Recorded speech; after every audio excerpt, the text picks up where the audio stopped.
Good.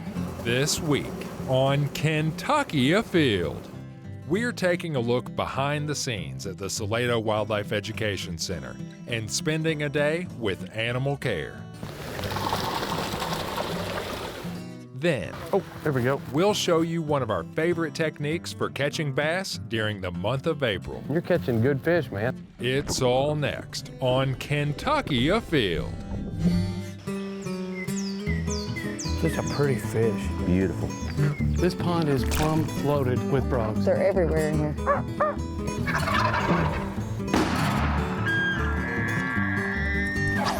Yeah, this is a good fish right here. Really good fish.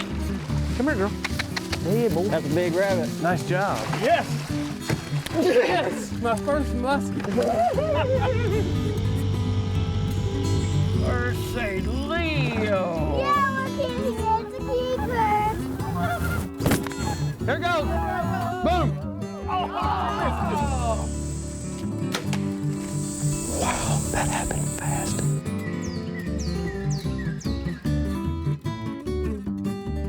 Hello, and welcome to Kentucky Afield. I'm your host, Chad Miles. Join us as we journey the Commonwealth in search of outdoor adventure. The Kentucky Department of Fish and Wildlife offers many exciting career choices, one of which is animal care at the Solato Wildlife Education Center, which is a job that takes place 365 days a year.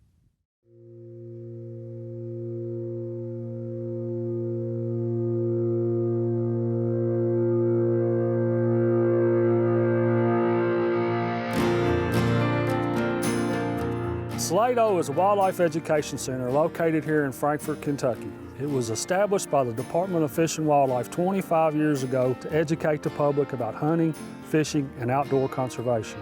Here at the center, we see about 55,000 people annually from Kentucky and across the United States.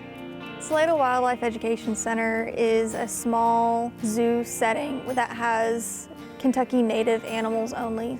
It's a place where people can come and see these animals up close in a safe environment and learn more about their natural histories.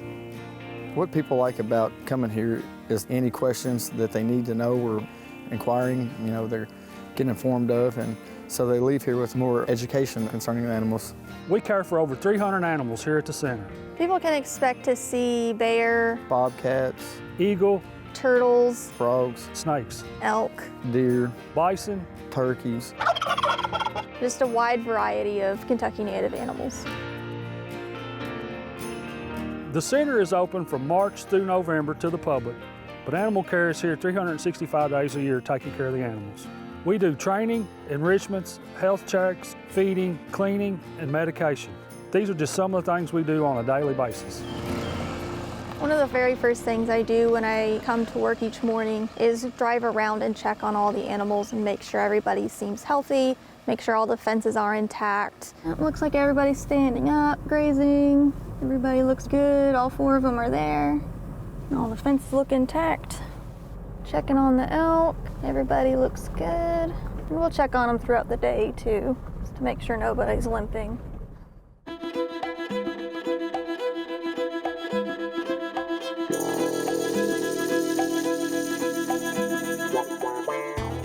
We have several snakes at Solato. We have venomous and non-venomous. Our 3 main venomous snakes we have are the rattlesnake, the cottonmouth, and the copperhead. Typically about once a month we try to weigh our venomous snakes. Working with this rattlesnake, we have to be prepared. We have to have the right equipment from our boots. We have hooks to properly handle it. All right, you're good. All right, open this. There's a lot of training involved with handling and dealing with the animals that we work with here. They're wild animals, so we have to take caution when we're here working.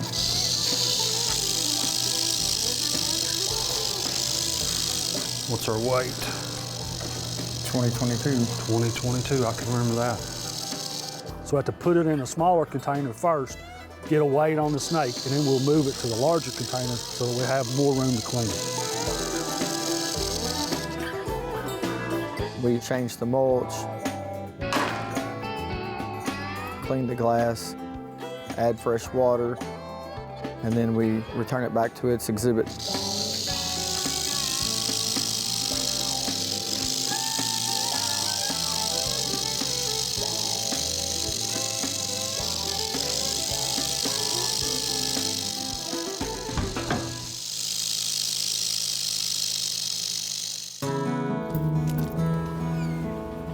prepare diets specific to our animals' needs. So carnivores get a carnivore diet, and our herbivores and omnivores get either an herbivore diet or a mix.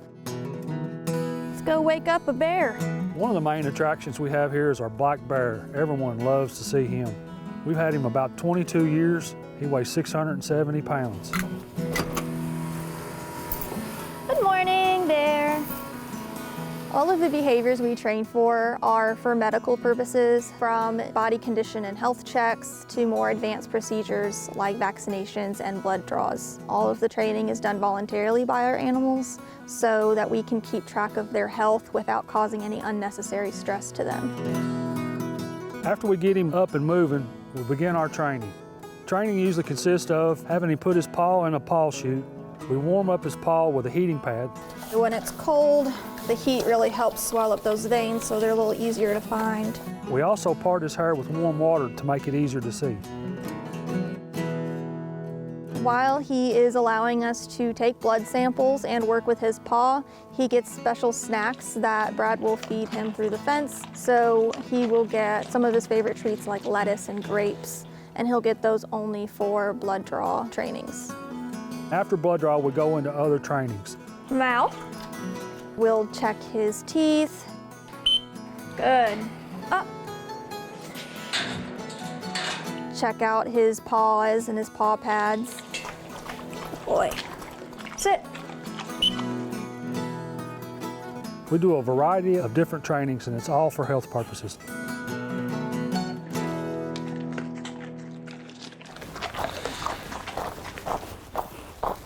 Before we put our bear out, we always go in and clean up his enclosure, put out a little bit of food for him to find.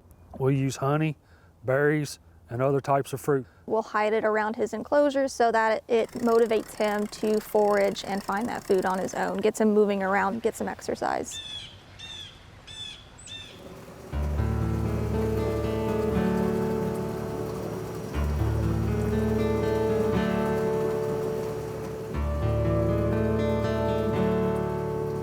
We've had our alligator snapping turtle now for a couple of years. We feed him meat, sometimes chicken liver, sometimes fish, but most of the time he gets some sort of red meat. So the meat here is thawed out, and it seems like it's ready for the turtle. Sometimes he doesn't eat immediately, even though it's right on his head, but give him an hour and a half, and then hopefully he'll be hungry and ready to eat. He eats most of it. The alligator gar, they get some of it too, so what he don't get, they do. The gar usually eat fish, but sometimes they'll eat the meat that we give to our turtle. They're opportunistic and they'll take a meal when they can get it. We do a back flush on the tanks weekly, out with the old water and put fresh water in. Keeps the water fresh, clean, and it keeps our animals healthy. So it looks like our turtle's already ate. There's only one piece left.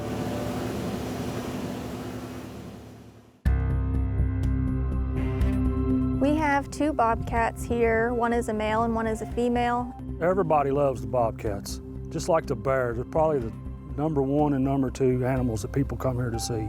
They are totally opposite. They have different personalities. One of them is very playful and is not very food motivated for training, and the other one is a little bit more standoffish, likes to do his own thing, but he is very eager to train every day. Good morning.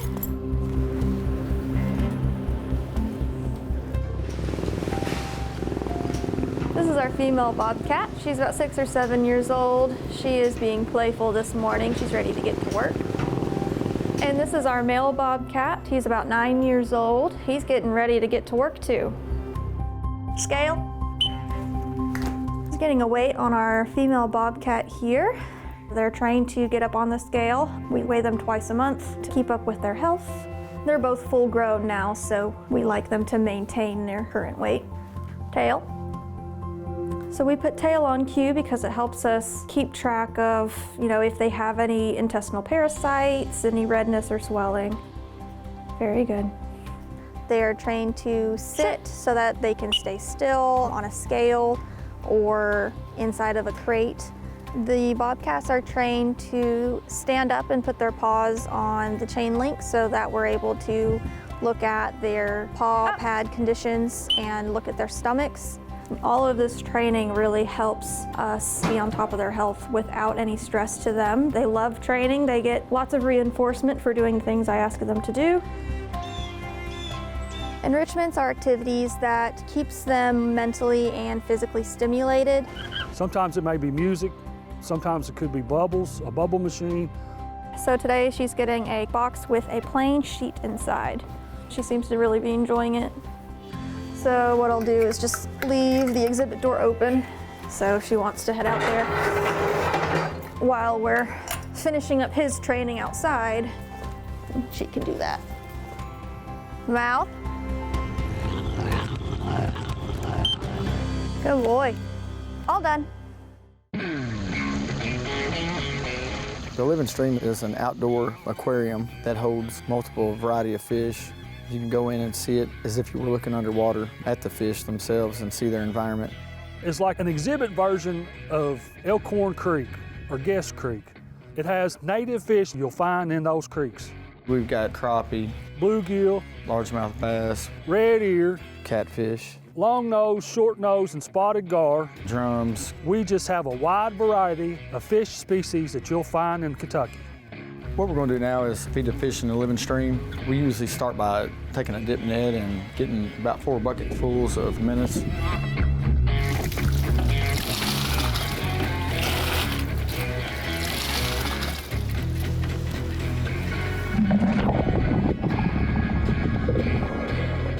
We got them all over here now. Hopefully they're hungry.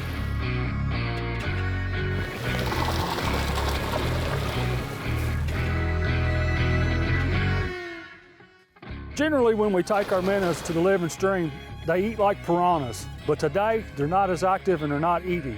With water temperatures as cold as they are, they're gonna eat slow. Doesn't look like too many of them are hungry right now, but got plenty to eat. What isn't ate will survive, and they'll have them a few days from now.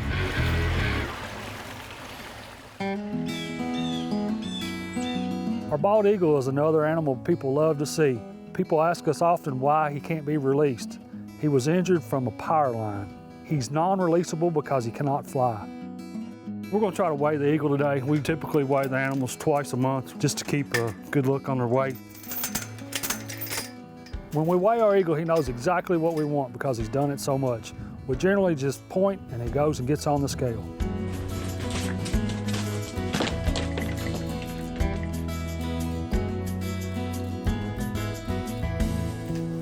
$4,285 grams. Good bird.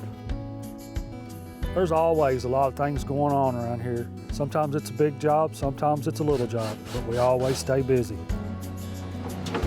I really enjoy working here, working with the animals, and it's something that I know that I'm going to enjoy when I come back to work tomorrow. We have a really good work dynamic here. It's nice to have a team of people that you can count on. We never know what we're going to show up to from a day-to-day basis. The animals behave differently through the seasons. I love working here, and it's nice to know at the end of the day when we leave here, we know that we've provided the best care possible for these animals.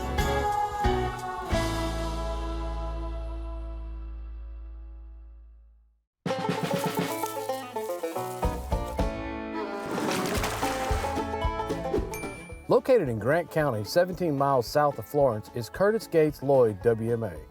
This wildlife management area is over 1,100 acres and offers excellent hunting opportunities for deer, turkey, and small game. The property contains rolling terrain consisting of steep hills, fields, and woods that support a variety of wildlife species. In addition, located on the property is Leary Lake, which provides universal access to great fishing opportunities. Want to get some exercise? Go on a hike on a nature trail through old hardwoods in one of the state's oldest forest stands. This WMA also offers several opportunities to sharpen your marksmanship skills in its tube, archery, trap, skeet, and multi-purpose ranges. Remember that wildlife management area users must abide by the Kentucky hunting, trapping, and fishing regulations. Also keep in mind that regulations on WMAs often differ from statewide regulations, so be sure to review the hunting guide or website for the specific WMA that you are hunting. For more information about this WMA or the latest regulations and restrictions that pertain to it, visit our website at fw.ky.gov or call 1-800-858-1549.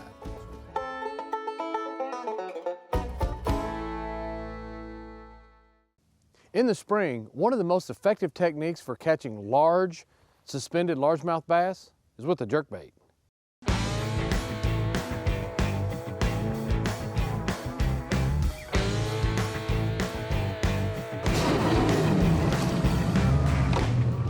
So today we're out here with Bradley Roy on Cedar Creek Lake, right here in central Kentucky. Hey, you don't live far from this lake, and this is a lake that for you say you like to use for kind of a preparatory lake. Absolutely. You know, it's full of big fish, which, you know, we all know that. It's a great place to fish, but it's got a lot to offer. You know, we got a little bit of riprap shoreline, we got some offshore cover, we got timber, there's grass in this place. So you really can fish what you want to fish. And if I'm going somewhere in the country where it's got grass, I'll come down here and fish the grass a little bit. So it's really a neat place. Even though it's a small lake, it's got a lot to offer. Today is really to go out, kind of like what you do for a living, figure out a pattern and hopefully put some fish in the boat. Absolutely, figure it out as we go.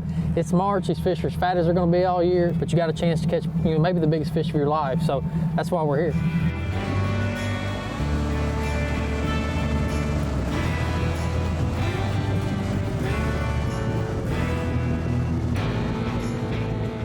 Cedar Creek's a great place to, it's a great place to fish because even if you're not getting a lot of bites, you know, your opportunity to catch a good one, you know, say you only catch 5, your odds of getting one of those to be a really good fish is pretty high.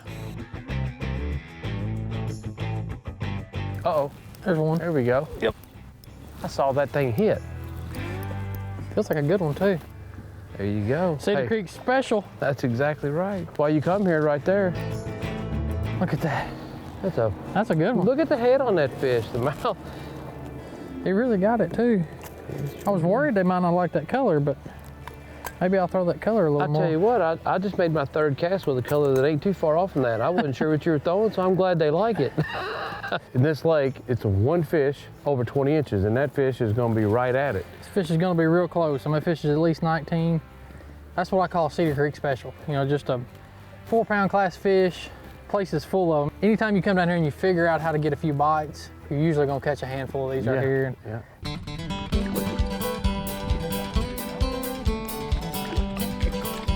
Uh-oh, here we go.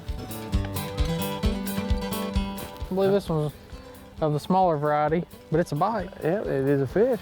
It sure is. They gotta start somewhere, don't they? Hey, You gotta have all age classes and I'll take anything I can get. shoot, yeah. And it's just There you cold. go.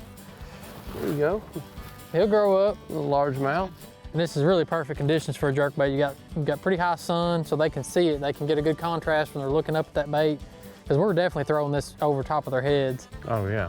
And then you got the wind, which is refracting on the top of the water, and it's just it breaks up that sunlight. There's one. That's a pretty good fish. A little better fish, yeah. There you go. You got a little moss on there and he still ate it up. Said, I'll take that. Yeah. Like you say, it's a free, easy meal. She's got those fish are so cold. You see how white they are? They're just starting to swim in there. He's just coming up here trying to find him something to eat and get ready to spawn. So much fun. A lot of the professional fishermen, they all have their different techniques that they're kind of known for. What's your favorite technique? If you had a way to catch them, somebody said you get to pick your way, what would it be? If I could pick a way, it would definitely be, you know, pitching and flipping. Yeah, okay. I kind of pride myself in being versatile. Yeah. Now, a jig would be one that you could get hard-headed with and probably catch fish anywhere. But if I want to do well on several different places, I've got to be able to throw, you know, a lot of different stuff. Here we go. Yep, that's a good one too. Just come off of that road bottom there. Oh, that's a good fish. There we go. That is really shallow in there, and I was hitting the bottom and it was sticking and bouncing, and I pulled it up and that fish was laying down there super shallow on that road bed. Very similar in your fish, not quite as heavy, but big mouth. Probably right about 19 inches long or so if I had to guess. That's what we come here for. Yep, that's exactly right. There's a couple different reasons I do it on a spinning rod. Number one, back when I started throwing a jerkbait, I just threw it on a spinning rod. I just got comfortable with it. And then as I grew older and started throwing them on a bait caster and a spinning rod, I actually liked having both because, you know, your arm gets tired once you go to the other side. You got a fish on it? Yeah, he's got me hung up in that tree. Swim out there. That looks like the other ones. That's maybe a little bigger. Come here. Yeah, that's maybe a little better. Jerk bait again. I think we made a good call coming to the clear water. What do you think? Yeah, I think so, yeah. And the interesting thing is that we can almost see where we started out. It was just in some of these creek channels, you can get in and all of a sudden you can see a dramatic change in the water color. And we just got outside in the clearer water and lo and behold, we're starting to get bites. I know. You're catching good fish, man.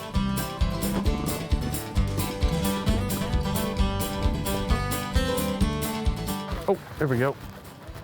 That is a good fish, isn't it? He hit that right at the boat almost. Looks like a big fish. You wanted to get under the boat, didn't you? Come here, buddy. We got to look at you. There you go. We'll take it. That thing, I don't know what depth we're setting in, but he would come up from about that deep. Setting at 14. You know, if we were fishing a lake that had a 15-inch size limit, like many of them do, we'd be setting, I don't know, 15, 16 pounds or so. At least. You know, and because it is a small lake, and we're talking about 800 acres, so it's not like it's a really, really big lake. It's a great place to come if you've got an afternoon.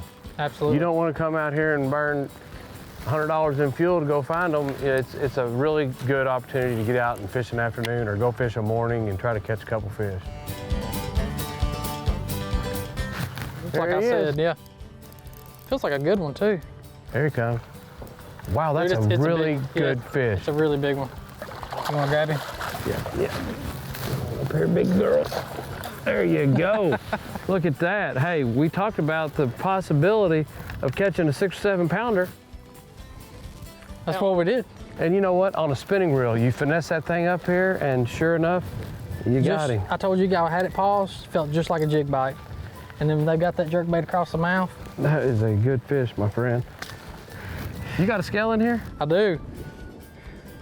And look, I want you to look how pretty that fish is. I'm gonna guess that fish weighs, what do you think? I'm gonna say 6.2. I'm gonna say 6 something, yeah. Yep, 608, that's what she weighs.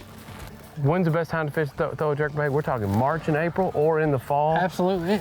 You know, anytime, I think once that water temperature bottoms out, we get it as cold as we're gonna get it, and you first start to see it start coming up, that's when these big fish start looking up and they're looking for that slow lethargic shad that they can get an easy meal. They're just trying to get ready for that spawn coming in a month or so. And she was waiting on that jerk bait. Nice job.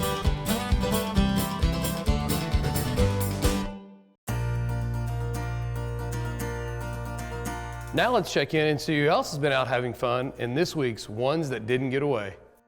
Here we have 6-year-old Blake Williams with his limit of geese for the day. Nice job.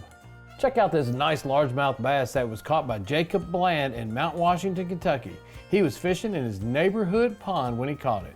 Nice job. Here we have Charlie Harden, who took his first duck on a waterfowl hunt at Lake Barkley. Nice job. Here we have Dale Kirsch at his favorite fishing hole, Dale Hollow Lake. He loves fishing for largemouth and smallmouth bass. Here he is with a nice largemouth. 5-year-old Luke Robbins is super excited at this nice 10-pointer that he took with a modern firearm. This deer was taken in Falmouth, Kentucky. Nice job. Here we have 10-year-old Ezra, who got his first deer while hunting with his dad. Nice job. Here we have a nice buck taken by Kristen Catron. This deer was taken on the family farm in Rowan County. Nice job. Haley Rose went deer hunting for the very first time and took this nice buck in Jeffersonville, Kentucky. It was on the first day of modern gun season. Nice job. Here we have Sammy Stotts and Ty Eatman, who went to Barren River Lake to do some jug fishing. This fish was 39 pounds. Nice job. Many kids will be on spring break looking for outdoor activities, and that is a perfect time to take a kid fishing. And remember, hunting and fishing on private property is a privilege. Always ask permission and thank the landowner. Until next week, I'm your host, Chad Miles, and I hope to see you in the woods or on the water. Fishing is a great way to relax and enjoy the outdoors, and it's best when shared with someone else. If you are an experienced and licensed angler, the Kentucky Department of Fish and Wildlife Resources encourages you to enter the Mentor to Win $1,000 kayak prize package.